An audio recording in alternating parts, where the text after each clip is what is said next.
Hello everyone, welcome on in. I'm Crafty MZ and today I'm going to start and I have to say this word now and I don't know how to say it, the Scheepjes Yarn The After Party Stormy Day Shawl by Kirsten Ballering.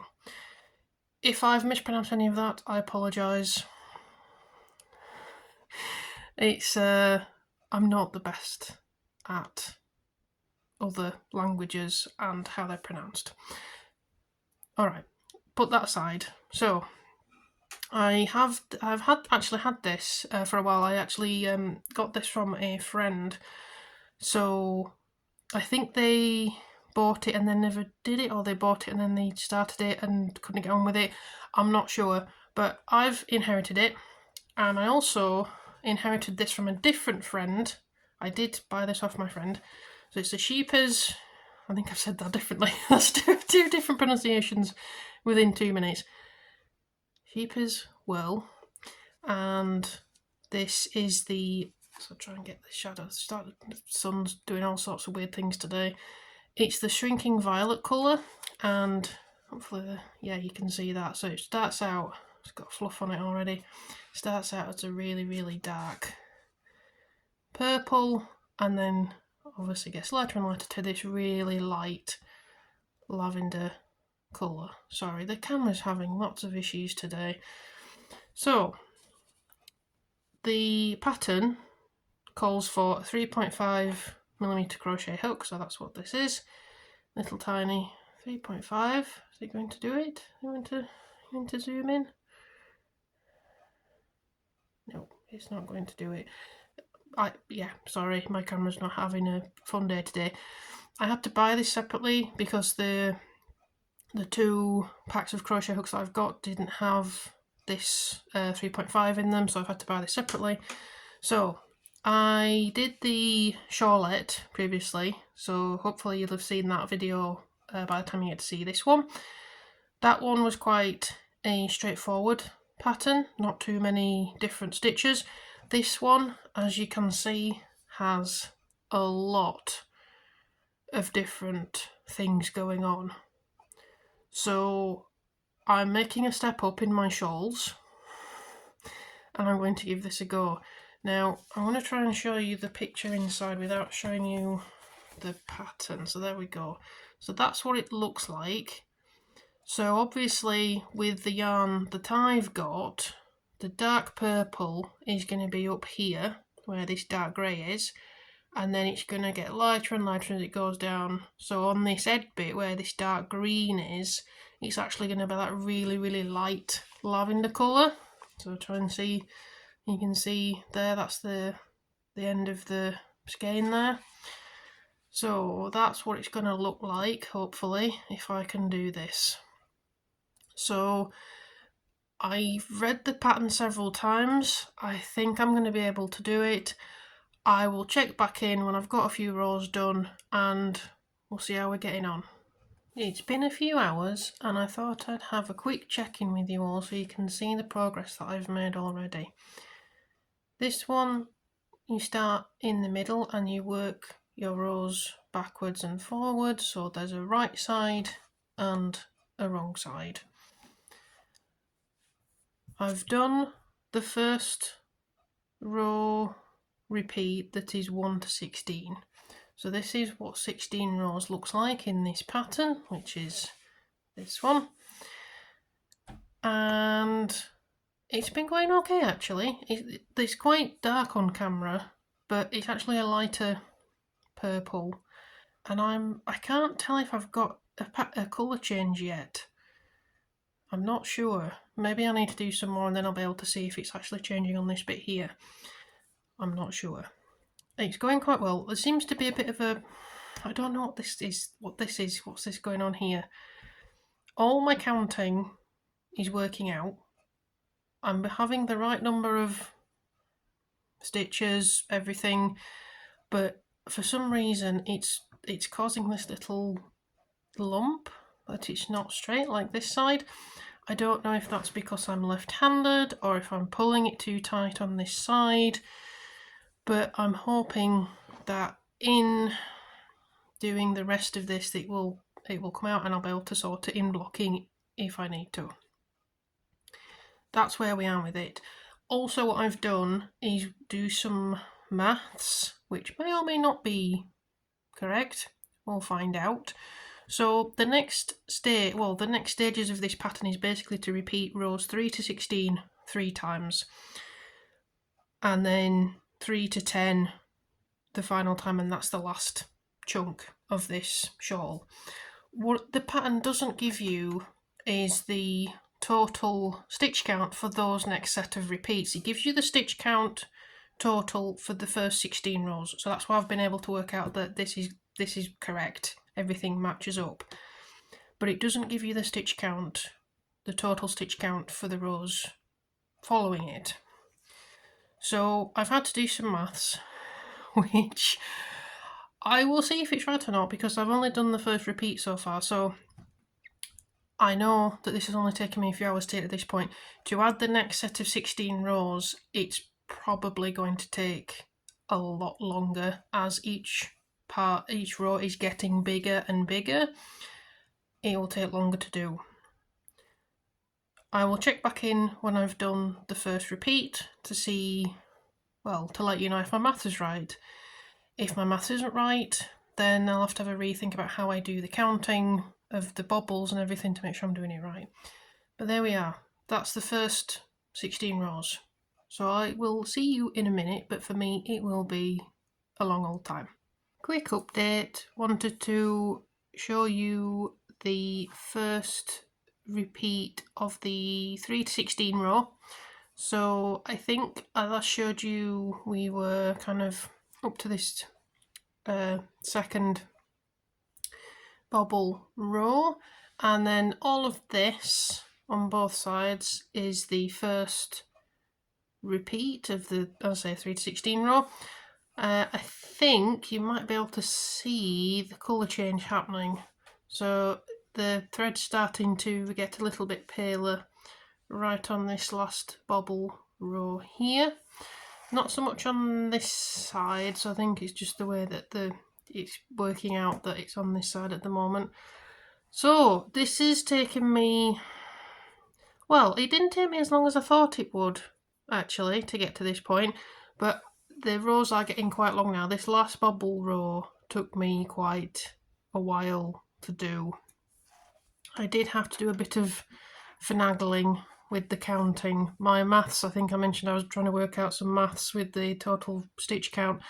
It worked to a point, but as you can see, I've still got this issue here on the point of the shawl.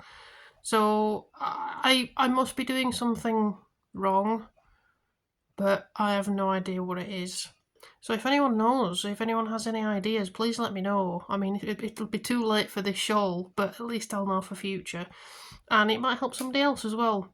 So yeah, if you've got any ideas, please let me know what this is. This little bump that sticks out. Right, so I'm not sure when I'm going to pop back in. Maybe when I've got the second set, the second repeat, or maybe a bit further. We'll see how it goes. So, see you in a bit. Alright, we are back. And as you can see, we now have something that looks like a shawl. It's been 10 days since the last update that you've seen. I think it might have been longer than that. Ooh, my bad.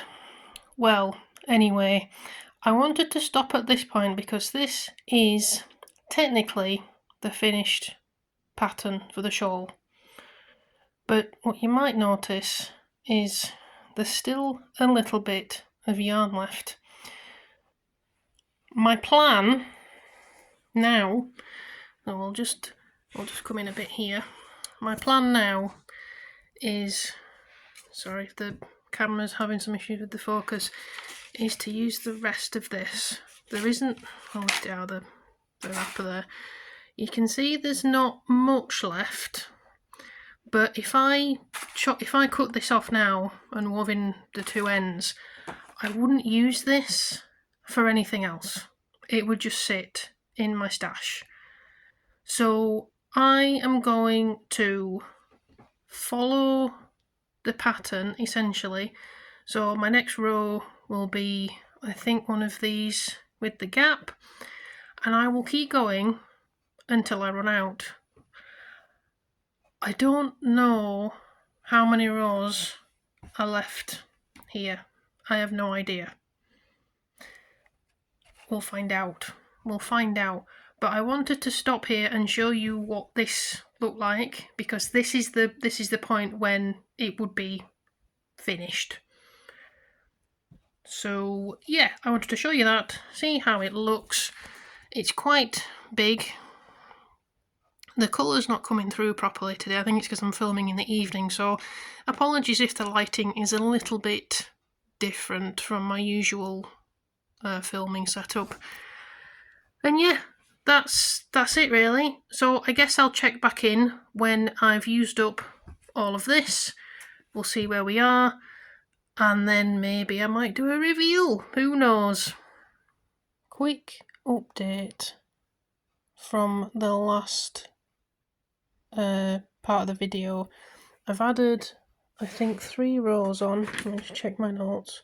Yep, I've added 3 rows on, and now I have this much left. And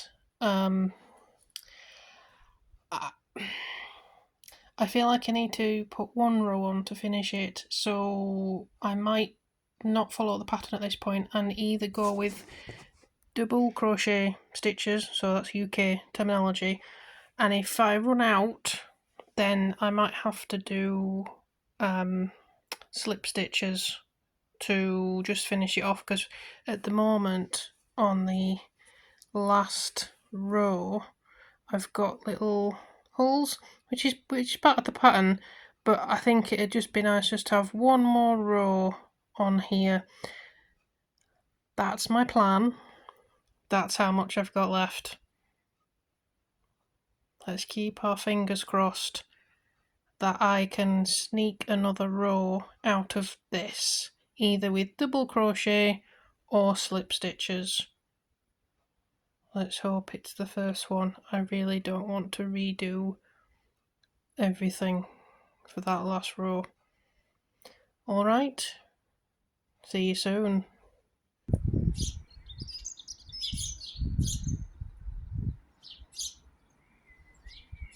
And here is the finished shawl. I can't really put the camera back any further, but hopefully you can get the idea. I've added tassels on. The tassels are not in the pattern. I think I mentioned that I had a little bit left, and I've added, see where these bobbles are here. We'll do a close-up in a minute if I can explain it better. But I've added all these rows here, and I had a tiny bit left, so I added these tassels. I think this has come out really, really well. I'm really happy with it actually. I love the colour change from the deep purple to the almost white lavender colour. Yeah, it's come out really nicely. The pattern, it's easy to follow, I think, but I think I might have miscounted somewhere, because you can see on the bottom there, it's pulling to that side, moving the shawl to you. I don't know, that's to my right, I'm to your left. So you can see there it's pulling a bit slightly. It's not the end of the world. It still looks like a shawl. It still looks really nice. All the stitches are really nice. Everything's come out. The top looks fairly straight, and that's very nice too. So, I'll do the close-up now. Alright, and here is the close-up. I've kind of wrapped it more like a scarf, just so you can see it a bit better. So yeah, that's that. You can see there, it's pulling to one side. That's fine. This is why you keep doing things to get better and keep improving and learn from whatever mistakes you might have made. So the additional pattern that I added is from these bobbles, and I almost did a full repeat again of the pattern. I think the next row would have been the this first row of bobbles, I didn't have enough. I was going to use a lot of yarn, so I made these little tassels instead. And I think it just finishes it off really nicely. So these are, they're not in the pattern, these tassels. And I just followed a tutorial for the tassels, when I can speak, that I've used before. And yeah, it feels really soft. It's really cozy. It's probably a bit too warm now for this coming into the summer here in the UK, but going into the autumn, I think this is going to be really, really nice. I say it adds that bit of colour at the neck, and you could wear it as a proper shawl. I don't really wear those sorts of things as like normal shawls where you have it over your shoulder coming, so the point is at the back. I don't really wear them like this, but I think wearing this as a nice scarf would work really well. So that's it. So thank you very much for joining. I hope you enjoyed the video, and I hope that whatever you're working on, whether it be cross stitch, knitting, crochet, is going well, and if not, then project, behave yourself. Alright, see you next time. Bye!